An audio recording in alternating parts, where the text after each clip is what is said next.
Hello, and today we're going to be taking a look at my art school sketchbook. So this sketchbook is one that I did during my final year of art school. And the reason I chose this sketchbook is because it looks more into the process of making art, more so than finished drawings, right? Like finished pieces that the previous sketchbooks have. And as you can see, a lot of these are just notes and tiny little sketches and observations that take place, and I just write them down whenever I can, right? Instead of just like drawing like pretty pictures, this is more akin to what I would normally use a sketchbook for. So I was working on a final year film and an illustrated storybook, so a lot of these are just notes and thumbnails and sketches that are related to the final year projects that I was working on. But on the other hand, a lot of these are also just like bored lecture doodles. So when I'm bored in lecture, I'll just doodle whatever. I'll just write stuff like here. There's like a to-do list of like homework or something like that. But a lot of these are just like bored lecture doodles. And yep, spaceships, of course.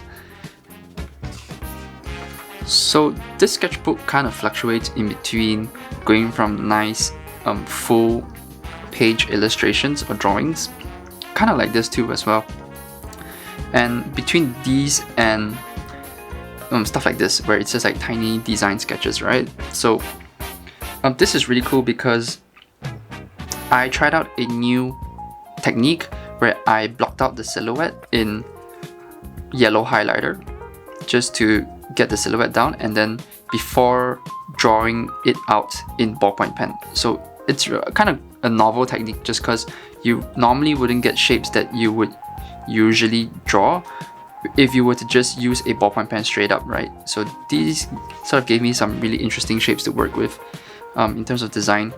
And then here's some notes. So it kind of fluctuates in between going from really nice illustrations like full page to stuff like this, depending on how bored I am.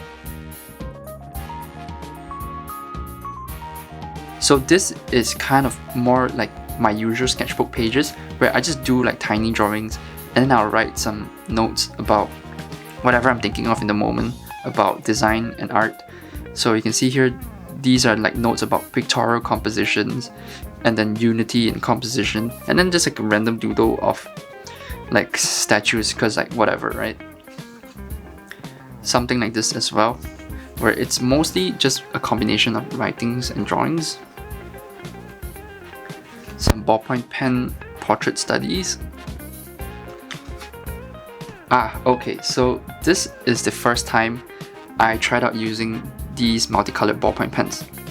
In fact, this is my first multicolored ballpoint pen, and I was really inspired by this artist. His name is I can't remember, but I think it's Nicholas Sanchez, and his style is that he uses these multicolored ballpoint pens to create these amazing delicate portraits and really sophisticated line work. So I wanted to try that out, and I bought myself this pen.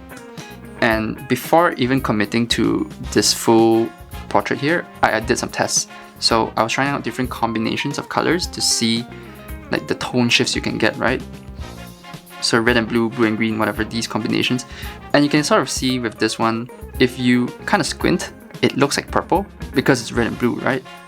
So that's the kind of test I did before committing to this full portrait here. And this is the first portrait I did. So I drew this portrait, and then after that, I wrote some notes about how to get better. So this is like a self-critique session. So I would look at this and then, okay, let's see, use more red, and then don't line the eyes with red because then it looks like he's high, right? So don't use too much red in the eyes. Don't use black, only use red, green and blue. So these are like little observations that I do, and if I can, I will write them down about how to get better next time. Here's another one, and I think I did better this time, just using the notes and critiques that I have here to improve here. And then I think I was just really bored in class, and I just started drawing my own hand. and then just drew and it sort of grew over into the other page. Fish, you know, I like to draw fish, and my process is kind of like this, where I will kind of fail a lot here before doing it properly in like a big piece, like a full thing. So in the case of this, I wasn't really happy with drawing these, right? So I'm not happy with these, and then I will draw repeatedly and fail over and over again before I get it right. And that's okay, that's part of my process. Here's just an experiment with using multiple colors. So I had this with me, and it was kind of cool to have multiple colors at my disposal. So I was just experimenting, you know, using green for the background and then black for the character just to get some separation. I'm just trying stuff out. Okay, gas mask. You know I love gas mask. Some notes.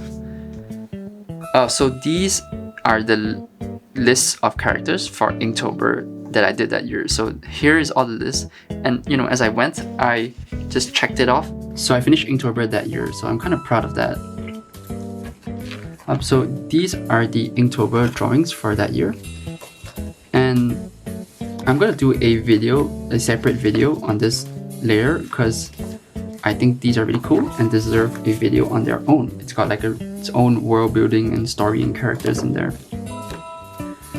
So you can see this one is kind of what this became. So this is just me figuring out the design and composition of that particular page before doing the full drawing. And these are thumbnails. You know, I like doing thumbnails. I have to do thumbnails. And notes. More thumbnails, more notes. This is a dead page. I guess every sketchbook has to have one. So this one is mine. Here are more portrait practices, and you can see the improvement between these and the first ones, right? I mean, the drawing and the facial proportions are whatever, but in terms of the color tone that I got out of 4 colors, this one is so much better. So it's really nice to just look back and see that progress. Oh, here's a Mac, of course. You gotta have a Mac in your sketchbook, or 2 or 3 or 4. Okay. Here's a Zaku, and I think I was just figuring out the lick mechanism on the inside. And my sketchbooks are kind of like that, where instead of like, I like to draw like, oh, we're not gonna talk about this page. Here's some notes that my friends took for me. I don't like to draw like full illustrations, like full page finish illustrations in my sketchbooks too much. I kind of like doing stuff like this more, where I'm just like figuring stuff out and critically think them through, as opposed to just having a nice drawing that isn't as satisfying to me.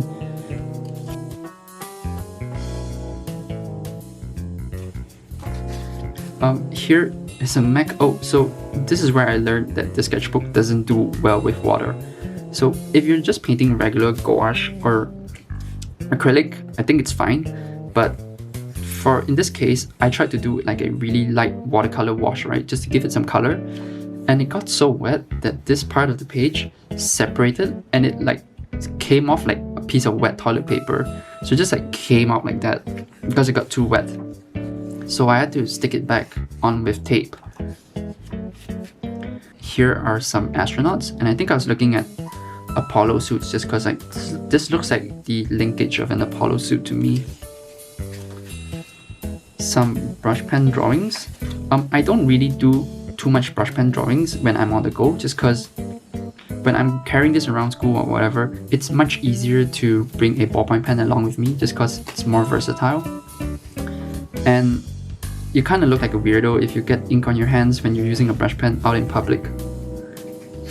More mix. Here is a vertical piece. I should do more tall drawings like these.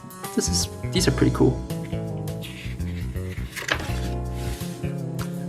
Okay, so I like to do drawings in series. I like to do more than one of a single thing. So this gives me the opportunity to really think things through and figure stuff out if I'm drawing things from different angles, so that I really understand whatever it is I'm drawing. And this is more satisfying to me, basically, like a set, than just this, for instance. Don't know what this is. More fish. This is a boom lift from an airport, I think, because this guy looks like he works in an airport. And I see why. Okay, so I was working on a vehicle design, and I guess what I was doing is just studying the design language of like airport equipment before committing to this. So like this axle here, or this chassis lifts kind of like this wood, right? So it's really important to understand the language of whatever it is you're designing before, you know, actually designing it. More mechs, of course. Spaceships. I'm very predictable that way. This is a Rolls Royce, and it's a rail car. So they converted this Rolls Royce into a desert rally car. I think for the Dakar rally, but it's really cool because they're putting like huge, like monster tires on a Rolls Royce. Character sketches. More mechs. Doing something a bit more organic this time. And then going 180 and doing some really hard edge mech. And then just a tiny little doodle, and that's it. I think I was running out of steam by that point. So I hope you enjoyed this sketchbook, because this one is kind of different from the rest in the sense that it's more like a behind the scenes look at what goes on when making art. So I kind of like my sketchbooks to look like this more so than if it were like a finished illustrations, because to me this stuff is a lot more interesting because it's kind of like a window into what the designer is thinking of before or when he's actually drawing. So I hope you enjoyed this. If you like it, comment, subscribe. You know what to do. Alright, have a nice day, guys.